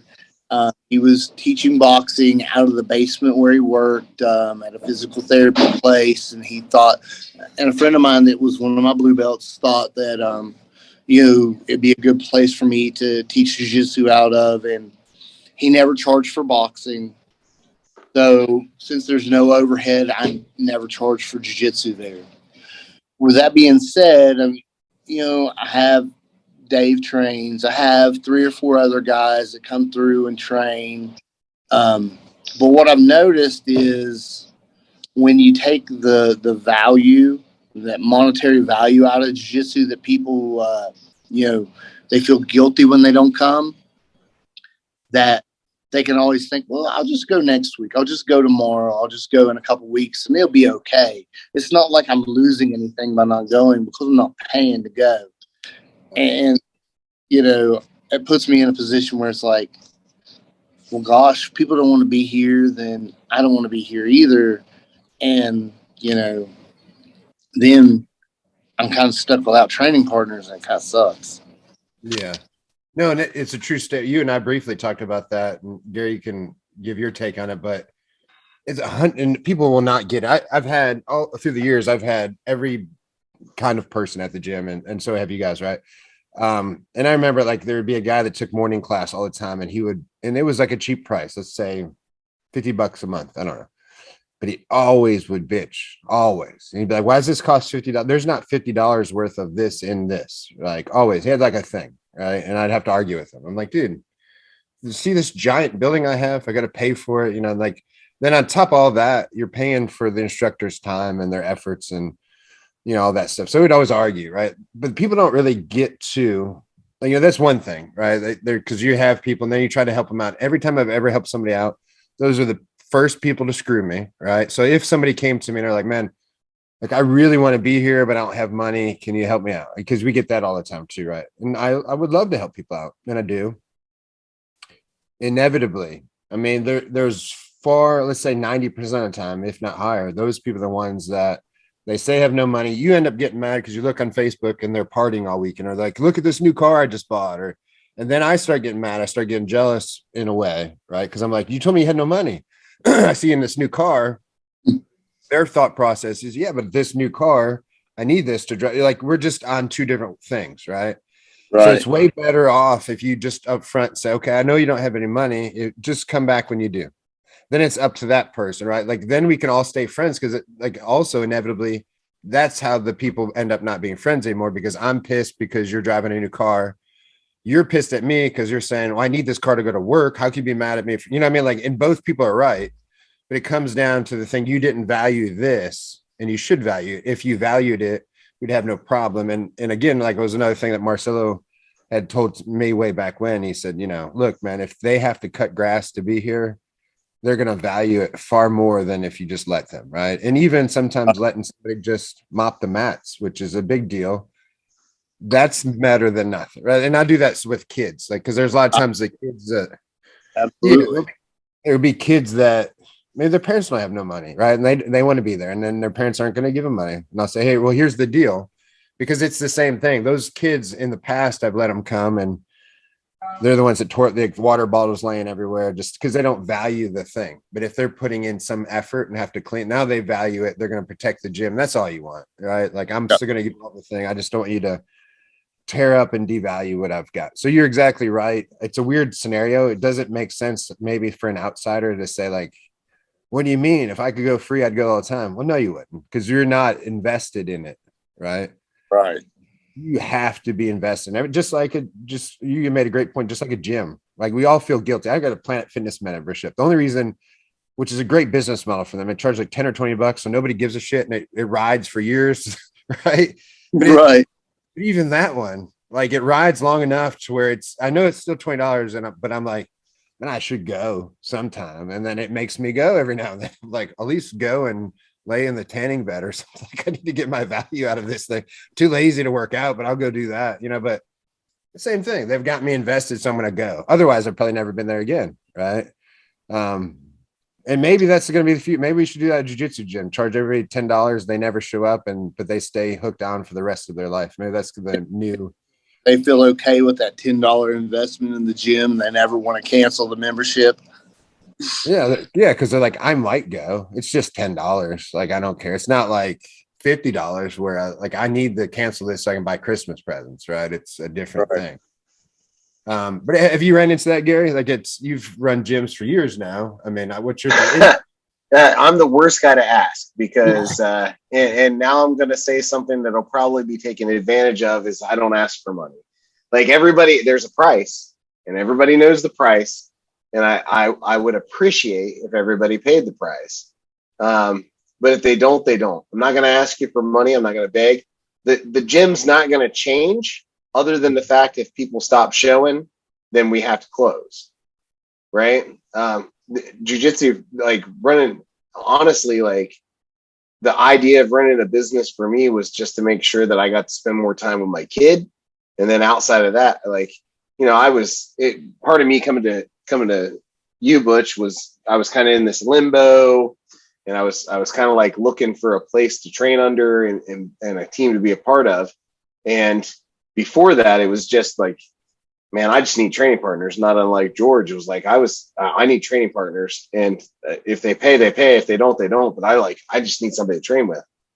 Moving to Athens became like into the plains. It became a thing where it was like I had a lot of people who wanted to train but didn't want to travel, and so I went ahead and okay, well, I'll get a lease on a place and I'll stick mats in and we'll hang heavy bags and we can go in and beat the piss out of each other. And so far it's just about broken even, and that's great. And that's all I care about is I want a place for people to train. You know, for me, I'm certainly not great at the business side of things because I feel, and maybe it's imposter syndrome, you know, we talk about that a little bit, but I feel like I'm just trying to share the stuff that I got. That's all. And I know I paid for that knowledge, and, you know, I had, you know, the best part of a decade where I was paying my dues and showing up and cleaning mats, and I did everything that was I think that was expected of me as a student, and maybe even then some, to like try and gain that knowledge. But I love it so much, and I think it's so important that I don't care if people pay me for it or not. And I think that's kind of where George was at, where it's like jiu-jitsu is so important to the way I live my life day to day that if somebody can't afford it, I don't want that to be a reason that I don't give it to them. Absolutely. We all have the gift in jiu-jitsu, and like you were just saying, I want to spread that gift, and it sucks that, you know, people like when you do commercial gym, it sucks that people become your friends and then they expect it to be free, and they don't care if the lights are on or anything. It's like, damn, dude, you ain't paid in 6 months. You're here every day. The power's gonna be turned off and getting eviction notices, and you guys just think that I'm supposed to shovel this shit out of pocket. Yeah. Well, and that's the thing is like, and that's what I was saying is like, that's the bad business part of me is to, you know, I assume that people know that I have costs, and that because I have costs that they want to keep the gym open and they'll do their thing. But I don't, you know, I don't know. I'm just terrible at asking people for money, and I don't think my love for jiu-jitsu is any different than anybody else's. I think Butch feels the same way. It's like he loves jiu-jitsu and wants to share it. He's just better at the side of where like, hey guys, this shit costs money and you're going to have to pay, you know? And I've done a really good job at keeping my costs low. And I do everything on the side of, you know, outside of people, how can I cut the cost as far as like keeping things affordable for myself? But when it comes to the people side, I'm just terrible at saying, hey, I need your money. Yeah. Yeah, I think we all are, man. That's the thing. 100%. My rationale for probably being a little bit ruder later in life is that I lost, I say 9 gyms, but it could be more, it could be less, from probably 2002 to 2009, right? Like, meaning that I'd be in a location and we'd go there as long as we could. And then just like George said, we couldn't pay the electric, couldn't pay the water, couldn't, you know, so then eventually, and then we couldn't pay the rent. And then, so we were gone. And then we'd find another place that was cheap, or I'd build up enough money to get another one and it would close. I mean, George has been to at least a couple, you know, the Camel's Creek one that was, I think there was a tournament there way back when. I remember. Nice. Yeah, like an old bar, like, you know, but it was like, for fighters and stuff, it was good. It's like, it was just, it was what I could get in that place in particular. We did so bad, or I did so bad of collecting money and everybody doing the same thing. When it's time to pay the dues for the month to pay rent, they would just not show up for a week or two. Yeah. And so I had to pay, and then they'd show back up, and they do the same cycle every couple months. And then my ultimate rationale was because, like, just like you guys said, I love jujitsu, but now you're making it so I can't do it. Like the goal of us as a group was to get together and have a gym so we can do jujitsu. But why am I the only one that's doing all the work? Right. Like that's what I thought, and I had to come to that. Like I actually quit jujitsu for a while. Like, a friend of mine named Lee had to drag me out. Like I was done because it's like the final gym that I had. We lost it. Same. And actually, I think we were doing okay that time, paying money wise, but there was some other drama. A couple of the guys got in a fight, and one of the guys' family owned the place I was renting. But anyway, so we lost it because of that. I got stuck in the drama. But I said, man, after 9 times, I'm done. Right. Like, and then a friend of mine was just like, man, let's just give it a shot. And I said, no, like everybody says that for all these other times. Right. And then he did enough to convince me, but I was like, well, if I'm going to do it this time, I'm going to do it right. And I talked to Marcelo, and actually the same things he told me since I met him were just the things that I finally listened to. Like all the advice I'm saying where somebody said, well, make them cut grass, and it was still hard where I had to say, guys, because I had made the speech 1,000 times. Like, if you don't pay, like we don't have an electric, and people are fine with that because what happened. I think it's human nature for a degree because they're like, you're going to figure it out. Right. Or I didn't pay this time, but we're still here, and he didn't ask me, so he must be okay. Right. And it's like, that's how I look at it. Like, like those people weren't being malicious, I guess, on one side, because they're like, well, he didn't ask, so he must not need it, which is also true. Because I didn't have enough balls to ask for the money to pay rent. I just assumed that that I need it. So there's two people with two different viewpoints, right? They're both the same. Then, as I said, I lost a lot of friends that way too, because then I'm pissed, they're pissed, right? So that was the only way to save friendships and save jujitsu for me, was to finally give in and said, I have to take some blame for this. If I don't have the balls to ask for the money and do this, then if I'm going to do this, I can't be mad at everybody else for not doing the one thing that I can say. Like, if you don't pay, you can't come back. And I got to stick to it. It happens now. Like, it's the natural thing. Like, people go through hard times, right? All the time. And they write, and hey, man, I'm not going to be there for a while. And I want to say, hey, just keep coming. Right. Sometimes I do, very rarely, but if I do, there's a reason. There's something attached to it. Because sometimes, even in that case, if I do that, then all the other guys that pay every time are like, why don't you do that for me? Right. Like, you have to be on the same page. And that's hard for all of us. But if my friends know that it's just, I'm doing it for everybody, then they're still my friend. Nobody's like, well, you wouldn't let me come for free. They know. Right. And the people that do say that, that's not your friend. That's the person that's looking to come for free and taking advantage of you. Right. Like, I go, my friends own restaurants, they own this or that. I don't come in and look for a discount. I mean, could I? Sure. I mean, but I don't. I pay. And it happened the other night at yesterday at the Huntington fights, right? Like, we know Keith No. We've known him forever, that runs New Line, right? I'm sure I could ask for some free tickets. And they even asked me, like, somebody is like, do you want me to ask him if you get free? I was like, no, I'll pay my way, man. Like, he's throwing a show. I like, but I luckily have a job. I mean, I'm not saying there wasn't a time in my life I was like, yeah, that'd be awesome. Right? Like, but like, if I'm going to pay my part too, if I can, and I could, but it's the same thing. I don't want Keith asking if he can come to the gym for free either. Like, he has a business, I have a business. We want to support each other's business. That's the best friendship, not getting something for free, kind of.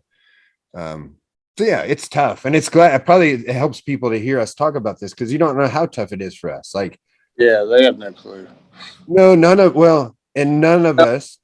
And some maybe do, but Not like we do. Like, none of us are making money off jujitsu. I mean, you know what I'm saying? Like, this is not my job, right? To say I never make money at some point, it's not true. They obviously do, but there's times I don't make money. So it all kinds of evens out. Like, the reason I do a bunch of events is to make sure when a pandemic comes and I can't pay rent for 3-4 months, I've got something in the bank, right? That we take care of stuff. And people don't get that. It's ups and downs. When you're relying on people, if there's a recession or whatever we could go through, right? and they don't have money to go to the gym, they're not going to come to the gym. What do? Shut down? I have to have something in the bank to keep going. You know, it's the worst part by far. I mean, you hit the nail on the head, both of you guys. It's the worst part of what we do is having to deal with that stuff. It's messy, it's complicated. But luckily I'm in a good spot now where I went through all this stuff and I'm just lucky. Like people get it finally somehow, you know, I don't know why, but they do. So it sucks. Yeah, But well, and I think it's good to talk about it because it gives us a chance to say it not of a mean, vindictive way and point out like the flaws of somebody. It's just like, hey, you know, I wish I had the money to do this for free. You know, I wish I had the money to make it where anybody and everybody could train whenever they want. And if we're being honest, we find out who really likes jujitsu because those guys keep showing up and get their heads busted in, you know, but like it's an important part of it without singling people out to say, hey guys, you know, like all of this it costs me money to get here. Cost me a lot of money to get here, you know, and now that I've gotten here, like I don't necessarily need to turn a profit. We all have day jobs and we all do something outside of jujitsu. I need enough to cover it. That way my wife doesn't beat the shit out of me when I get home. that's probably even a better point, right? Because we all say that, but ultimately we answer to somebody. Yeah. And that's usually the person that's like, so tell me again why those guys aren't paying rent and we are. I'm like, you know, honey, shh. Which doesn't go well either. Like if I tell her to shush, she'll probably punch me in the face. So I really don't say that, but you know how it is. Like that is actually that very good point, Gary, because we all answer to somebody and that person doesn't give a crap what our excuses are, right? Like to them, it's just like when I come home hurt again, she'll say, why don't you just quit jujitsu? And I'm like, well, because I don't want to. And she's like, well, then quit complaining because I don't want to hear about it. Right. If you're not going to quit and you're hurt, then fucking suck it up. This is a good wife. I mean, it sounds bad, but that's actually that's a good point because that's kind of how I would probably be with my kids. Like if they're always whining about something, like, are you going to quit? No? Well, then be quiet. Let's go. Let's move on. Right. Like, you know, so a solid partner, but yeah, it's a weird stuff that we all go through. You know, again, I don't know how we got off into that. I'm glad we did though, because I liked hearing other people's perspective on how hard that stuff is and the challenges. People don't understand it takes a lot to put your neck out there and do this kind of stuff and take time out of our wives' life and our kids' life. And then deal with all the other nonsense, right? On top of it. It takes a lot to do all that kind of stuff, right? Well, let's switch gears for just a second, if you don't care. Let's finish with, you know, I mean, it doesn't have to necessarily be the finish, but I'm assuming both of you guys want to watch some football before it's over. Am I correct? A little bit. Yeah, I think so. I hear it's a tie game. I don't know if it's still true. Is it 7-7? Anybody know? I haven't looked yet. I'll find it out. Me neither. I walked to get a water. My son said something. But anyway, let's do this. I'm assuming, and I could be wrong, George, you correct me if you're wrong. What is your we could do two. What's your at least one or two most memorable MMA fights? And I know a lot of people ask you about the Wes Sims fight. So that's why I was going to say, I assume that'll be one of them just because everybody asks about it. But if that's not that important to you, don't worry about it. But I feel like that might be part of your legendary status, I assume. Yeah, of course it is. I mean, I guess the two would be I fought a guy named Ron Mitchell. I fought him in Northern Kentucky. He was from that area. He had 90-some amateur boxing wins. From what I was told, and I'm not sure the accuracy of this, he was an alternate for the Barcelona Olympics as a boxer. They brought me up there to feed me to him, essentially, and I triangle choked him. I don't remember until I watched video because there was a knee where I was on the ground going for an armbar and he drove a knee into my temple. But that fight, up until that point, was one of my most memorable because I remember coming to and they're putting this championship belt around my waist and I'm like, why are these people booing me? You're riled up. You know, because I'm up there in his town, his people, you know. He had 2,500 fans and I had like 2 people that came with us. And then of course, you know, me cut you off for just a second. So do you feel like you fought autopilot then? Because that amazes me. Because I've seen it with Mike Shepard, who you guys know, but I've seen him get knocked out technically, and then he fought another 5 or 6 rounds and does not remember whatsoever. It was like just like you said, the end of the fight, everybody's cheering because he survived and did great, and he was like, "What happened?" Like literally looked at me like, "What happened? Did I do good?" And I'm like about ready to cry. I'm like, "You did amazing!" Like, what do you mean you don't know? And he's like, "I have no idea." That's just mind blowing that a human body and a brain can. And he fought so amazing, right? And it sounds like you did too. If you triangle choke somebody and won a belt and don't remember, that's pretty crazy to me. Like that blows my mind. So the way I think of it is, as instructors, when we have people drilling, we preach muscle memory. And I feel like that at that point, I was a purple belt at the time. So I'd done a triangle choke thousands of times at that point. So I kind of feel like, I was able to go on autopilot while I was not stupid and still be able to finish a fight because of my muscle memory. And that's why when people get tired when they're drilling, I'm like, you really need to drill these techniques. You really need to put the effort into finishing what I'm telling you to do, because it's going to come a time when you're going to need it and you're not going to know that you need it, but your body's just going to do it. Well, I'm gonna steal. I just a little bit of time. We'll go back to it, but I tell my guys it's the rule of 10.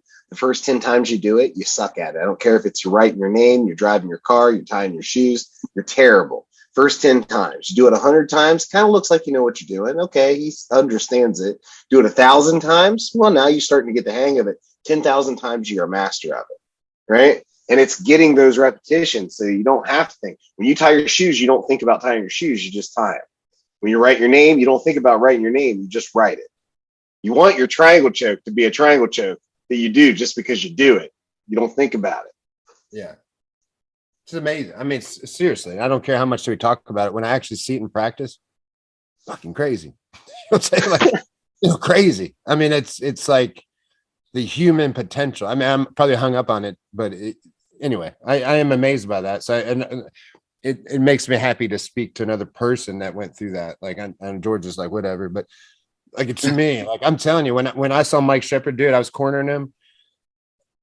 To this day, that fight, there's not a lot of things that make me emotional. And the weird thing, I brought it up several times. The funny thing is, most of the things that make me emotional have to do with other men, which is very strange, right? Like, what I'm saying? Like, I got married. I don't feel like I was ready to cry. I was very happy. I had a baby.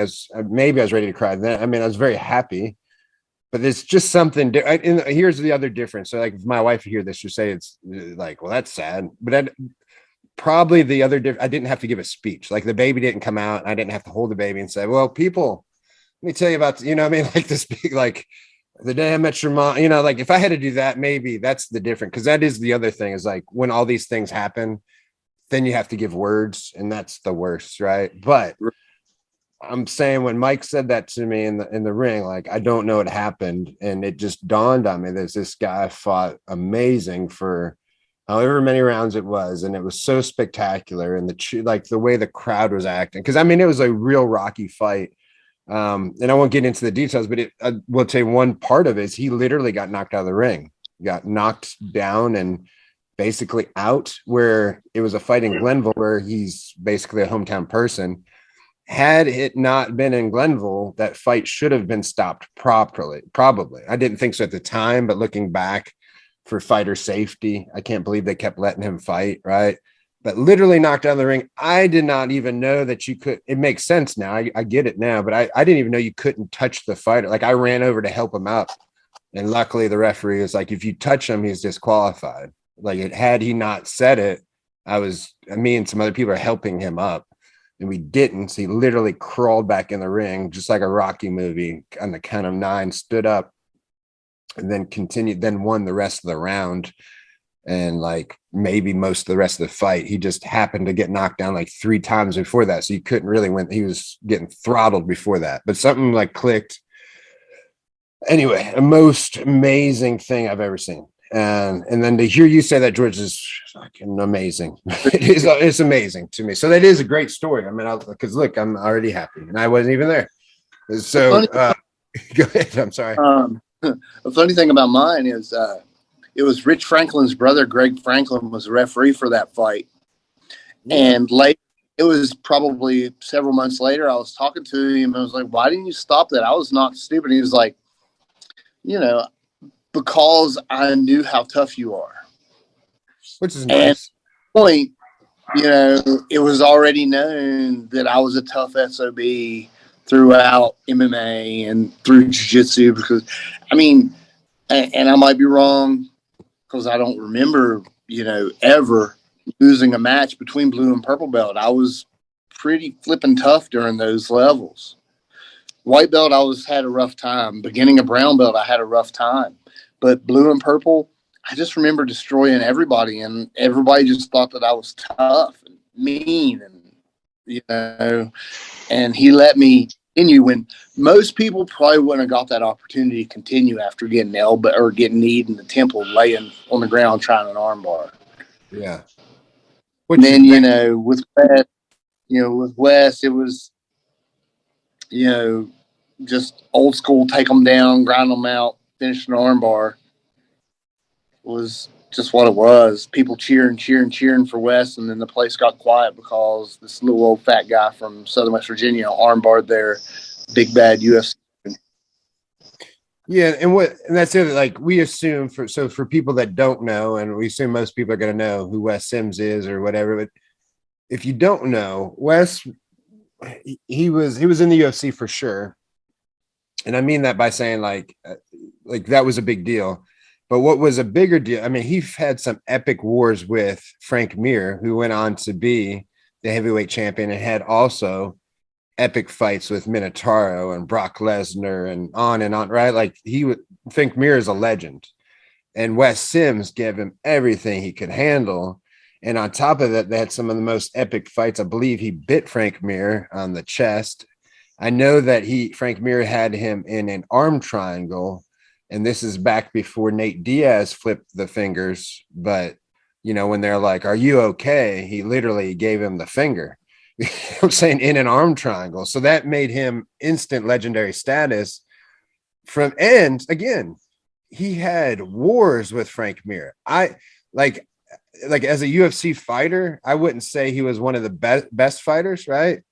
But that put him on the map, period. And the fact that he's fought like Frank Mir and had these battles puts him on another level, period, right? Like, and also who I just mentioned, Mike Shepard, Wes Sims had triangled Mike Shepard and beat him. I mean, he did a reverse inverted triangle on Mike.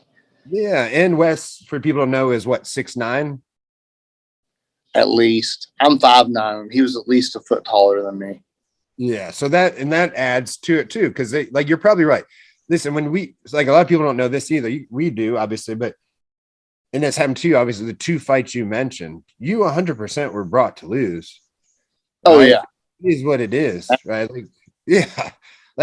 You're smart enough to know that, but sometimes fighters don't get that. They're like all excited. They got this opportunity. They don't and sometimes as a trainer, I don't want them to know per se because it might fuck with their head, but it's like, no, you're going there because you don't sell tickets. So there's no reason to put you in a show in Kentucky or Ohio. Like you're going to be the cannon fodder for whoever they want you to fight.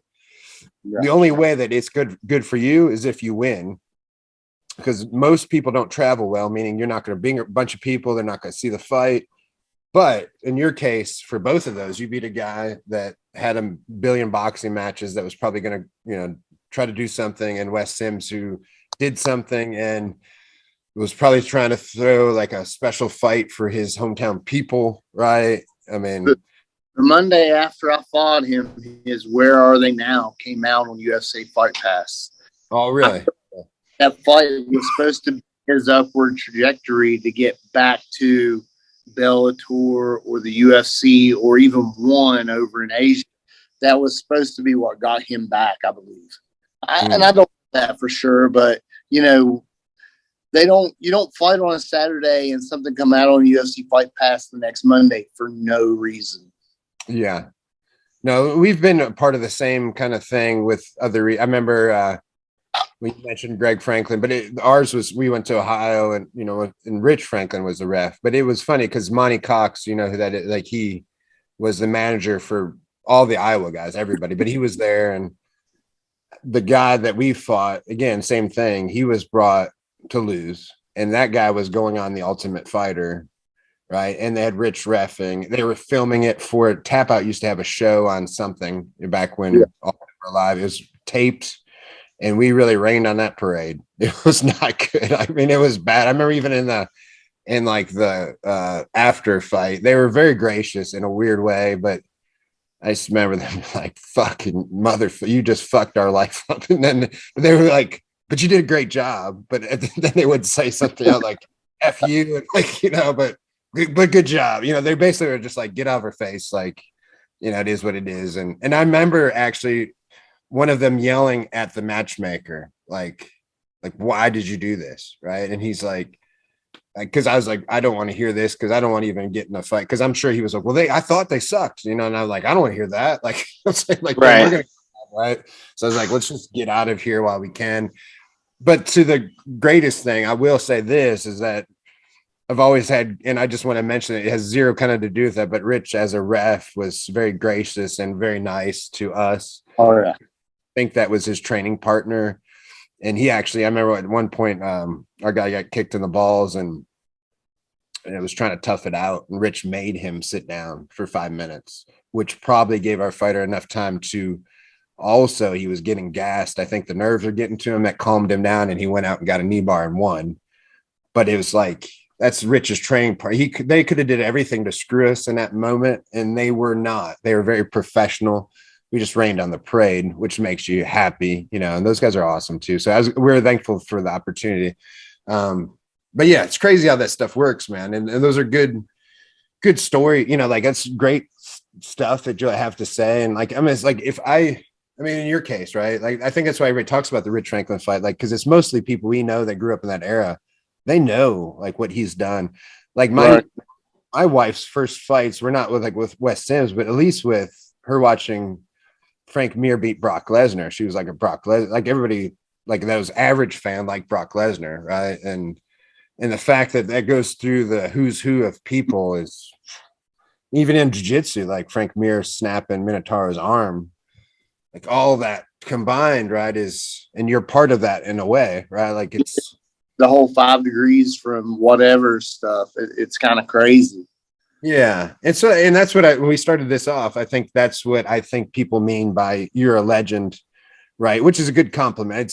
I know it's tough for you because you're humble, right? But that's what they mean. I'm sure they're like, you've done these amazing things. I don't really think it means go lay down and get out of here, like that kind of stuff.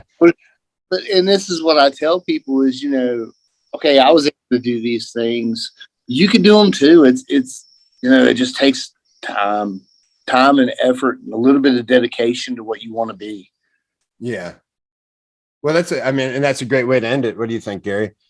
I think it's a great, yeah, absolutely. It is what you put into it. Everything in life, it is what you put into it. And if you put everything into it, you'll get everything in return. I think that's regardless. Now, sometimes it feels like we're slipping along the way, but I think if you truly invest the time into it, it comes back to you in tenfold. Absolutely. Well, it's beautiful, guys. Man, I appreciate it. It was a good talk about a lot of good stuff. Hopefully, I learned a lot, so I appreciate your time, George. That was awesome. Thank you. I think we're gonna do this again. We've got a lot more to talk to George about. Yeah. Sure. Good time. All right, awesome. Well, let's go watch some football, guys. We saw. Well, I won't bring up the first match or the first game. So Gary's happy, but George is not. I'm a happy person right now, I'm sure. Yeah. Let's see what the next game brings us. All right, guys, man, you have a good night. I appreciate you. Take care, guys. All kinds of love.